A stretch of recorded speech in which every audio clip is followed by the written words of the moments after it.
మనకి ఫీవర్ వచ్చినప్పుడు లేదా హెల్త్ బాగాలేదు ఏం తినాలనిపించలేనప్పుడు ఈ వేడివేడి అన్నంలో కొంచెం ఉసిరికాయ పచ్చడి వేసుకొని తింటే చాలా రిలీఫ్గా ఉంటుందండి.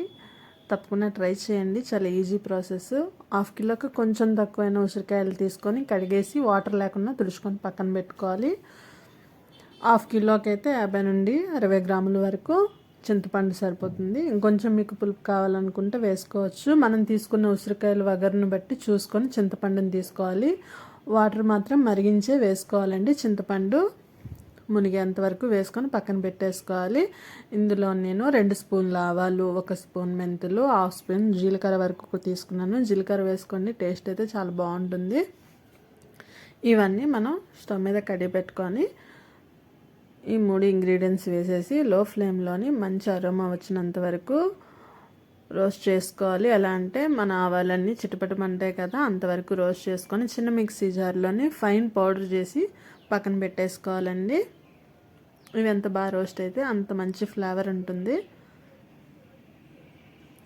ఇలా రోస్ట్ చేసి పక్కన పెట్టేసుకున్నాం కదా, చూస్తున్నారు కదా, ఎంత ఫైన్ పేస్ట్ ఉంటే సరిపోతుంది. మనం పక్కన పెట్టుకున్నాం కదండి, వేడి నీళ్ళలోని చింతపండు వేసి పెట్టుకున్నాం కదా, అది ఇందులో మనం మిక్సీ జార్లో వేసేసుకోవచ్చు. లేదా చేత్తో గట్టిగా మ్యాష్ చేసేసి కూడా ఒక టీ చన్నీలో కానీ పెద్ద చన్నీలో కానీ వేసుకొని పల్పు కూడా తీసుకోవచ్చు. మన పులిహోరకి రెడీ చేసుకున్న పల్పులా కూడా చేసుకోవచ్చు. నేనైతే ఈజీగా ఉంటుందని మిక్సీ జార్లో వేసుకున్నాను. ఎక్కువ వాటర్ వేసేసాం అనుకోండి, ఫ్రై చేసేటప్పటికి టైం ఎక్కువ పడుతుంది. సో అందుకని చెప్పి తక్కువ వాటర్లోనే వేడి నీళ్ళలోనే కొంచెం నానబెట్టుకోవాలి చింతపండు. 1/2 కిలోకి ఉసిరికాయలకి 1/4 కిలో వరకు నేను ఆయిల్ తీసుకున్నాను. పల్లి ఆయిల్ అయినా వేసుకోవచ్చు, లేదా మామూలు రిఫైన్ ఆయిల్ అయినా వేసుకోవచ్చు. నేను నార్మల్ ఆయిలే తీసుకున్నానండి. పప్పుల నూనె కానీ పల్లి ఆయిల్ అయినా బాగుంటుంది. కొంచెం వేడైన తర్వాత జాగ్రత్తగా కొంచెం హీట్ అయిన తర్వాత సిమ్లో పెట్టేసుకొని మనం ఏవైతే తుడిచిపెట్టుకున్న ఉసిరికాయలు ఉన్నాయో అవి బాగా ఫ్రై చేసుకోవాలి. ఎలా అంటే చూస్తున్నారు కదా, ఈ కలర్ వచ్చినంత వరకు బాగా ఫ్రై చేసుకోవాలి. హైలో పెట్టేద్దండి. హైలో పెట్టేస్తే తొందరగా బాయిల్ అయిపోతుంది, కానీ మనకు కుక్ అవ్వదు. చూస్తున్నారు కదా, మనం చేత్తో ఇలా నొక్కితే అది సపరేట్ అయ్యేటట్టు కొంచెం సాఫ్ట్గా అయ్యేంత వరకు ఇలా రోస్ట్ చేసుకోవాలి. మొత్తం ఇలా రోస్ట్ చేసి పక్కన పెట్టేసుకున్న తర్వాత కొంచెం తాలింపుకి జీలకర్ర, ఆవాలు, అలాగే శనగపప్పు, ఒక పెద్ద వెల్లుల్లిపాయ కట్ చేసైనా వేసుకోవచ్చు, కొంచెం దంచైనా వేసుకోవచ్చు, ఎండుమిర్చి, అలాగే ఏదైతే మనం చింతపండు పేస్ట్ రెడీ చేసి పెట్టుకున్నామో అది కూడా వేసుకొని బాగా ఫ్రై చేసుకోవాలండి. కావాలంటే ఇందులో మీరు కరివేపాకు కూడా వేసుకోవచ్చు. ఈ చింతపండులో ఉన్న వాటర్ అంతా పోయినంత వరకు మనం రోస్ట్ చేసుకోవాలండి. నేను కొంచెం ఇందులో పసుపు కూడా వేసుకుంటున్నాను. ఈ టైంలో వేసుకోండి, మంచి స్మెల్ వస్తుంది. చింతపండు అంతా వాటర్ అంతా పోయినంత వరకు రోస్ట్ చేసుకుంటే మనకి ఈ పచ్చడి అనేది ఎక్కువ కాలం నిల్వ ఉంటుంది. చూస్తున్నారు కదా, మనకి ఈజీగా తెలిసిపోతుందండి. వాటర్ అంతా పోతున్నప్పటికీ దగ్గర పడిపోతుంది చింతపండు.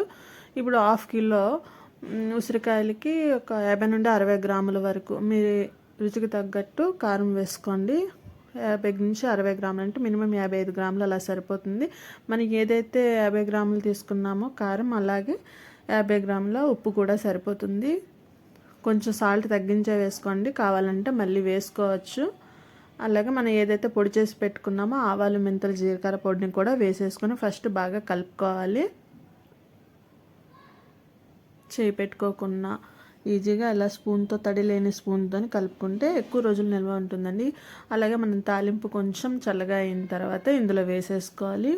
కొంచెం గోరువెచ్చగా ఉంటేనే సరిపోతుంది. మరి ఎక్కువ హీట్ ఉండేది ఉసిరికాయల్లో కలుపుకోకుండా ఇలా కలుపుకుంటే మంచి ఫ్లేవర్స్ వస్తాయి. అందుకని చెప్పి కొంచెం గోరువెచ్చగా ఉన్నప్పుడు బాగా కలుపుకొని పక్కన పెట్టుకోవాలి. ఆయిల్ సరిపోకపోతే మళ్ళీ మనం 3 days తర్వాత కూడా కలుపుకోవచ్చండి. ఎందుకంటే ఇవి కొంచెం కలిపిన వెంటనే కాకుండా 3-2 days తర్వాత ఆయిల్ సరిపోయిందో లేదో మనకు తెలుస్తుంది. ఉప్పు కొంచెం అలాగే ఆయిల్ ఎక్కువ ఉంటేనే మనకి నిల్వ పచ్చళ్ళు అనేది ఎక్కువ రోజు నిల్వ ఉంటుందండి. ఇది మినిమం 6 months అబోవ్ ఉంటుందండి బయట పెట్టినా సరే.